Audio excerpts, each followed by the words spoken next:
maaaring hindi point of death, hindi mamamatay o hindi malapit ng mamatay. Meron tayong mga anak na lulong sa droga. Tama?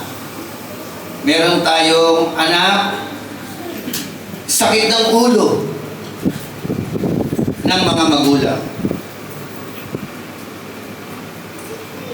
Na para pag sisipatin natin ang kanilang mga kalalagayan,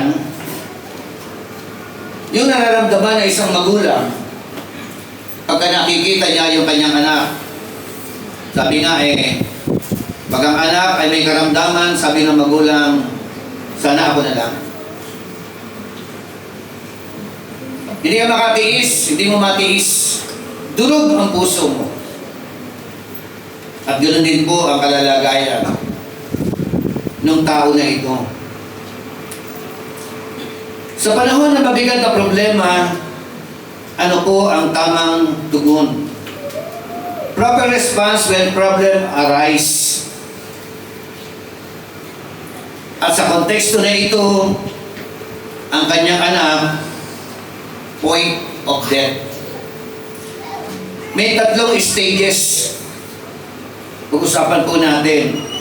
3 stages of faith. Ayon dito po sa John chapter 4, verse 46 hanggang 54.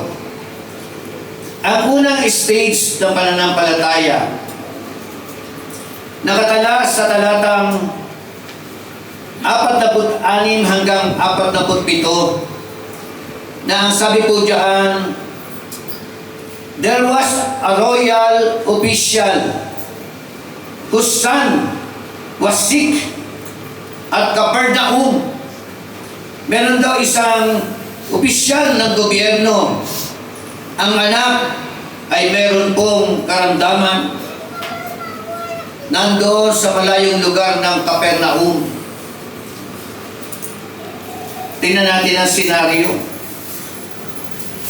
Sa verse 47, when the royal official heard that Jesus had come out of Judea into Galilee, he went to him, imploring to come down and heal his son, for he was at the point of death. Lalo na, hindi pala may sakit lang. Malapit nang mamatay. Yung anak, nasa Capernaum. Si Kristo nasa Galilea. Anong ginawa niya? Di ba ang common? Pupuntahan mo ang anak mo?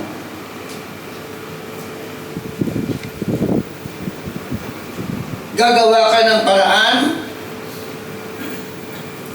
Tingnan ang kalalagayan ng iyong anak na minamahal. But when he heard that Jesus Christ galing ng Judea, punta ng Galilee, ang inuna niya, punta kay Jesus. Amen? Stages of faith. 3 stages of faith.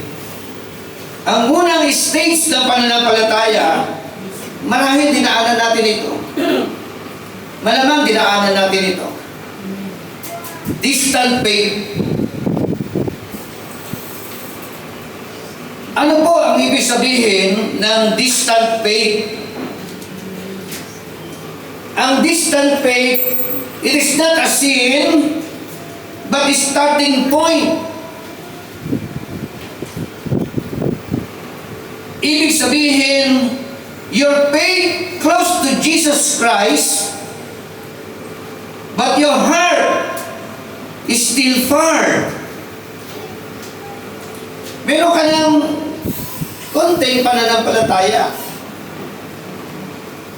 Pero, ang puso mo, malayo pa rin sa Panginoon. Hello?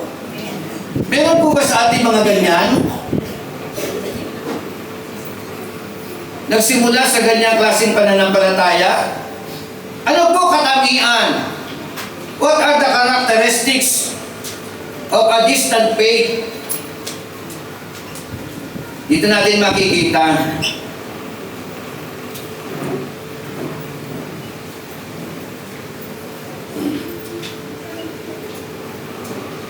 He came only because his son was sick. Amen? Distant faith. Kaya lang naman siya nagpunta doon eh. May pangangailangan. Amen? That is distant faith. Yun ang first stage. Kaya ka nagsimba ng dahilan.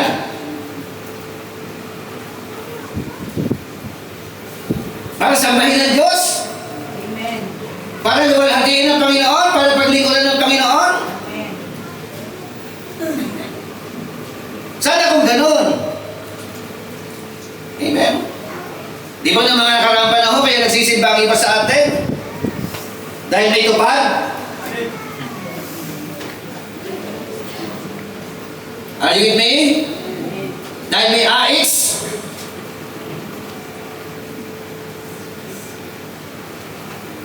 Gusto lang para sa Panginoon, si Jesus tagapagligtas, hindi Panginoon? Kapag gano'n ang ating mentalidad, nasa hanay pa lang tayo ng unang status. The first stage of faith. Sabi ko nga ulit, it is not a sin, but a starting point. Are you with me? Magsisimula tayo lahat sa ganyan. Tama? Tinanggap si Jesus bilang tagapagligtas lang. Pero ayaw niya tanggapin si Jesus bilang Panginoon. Isang aspeto lang. Ang sakripisyo na, ayaw na. Are you with me? He came only because his son was sick. Sabi niya, Lord, if you heal my son, I will serve you. Ano? Panginoon, pagalingin mo ang aking anak. Maglilingkod ako sa iyo.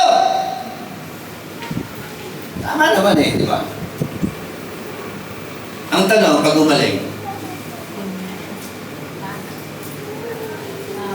Pag gumaling, baka kakainin niya na yung kanyang salita. Di ba? Nangangako! May sagot, todo pangako, iyak sa Panginoon eh. Pati sipon, kasama eh. Tutulog. Gusto ng pangako, kasi na-bless. Pero, pagdating ng realidad, pagdating ng katotohanan, wala sa katotohanan. Amen? But once healed, the problem is, you disappear from church. Amen.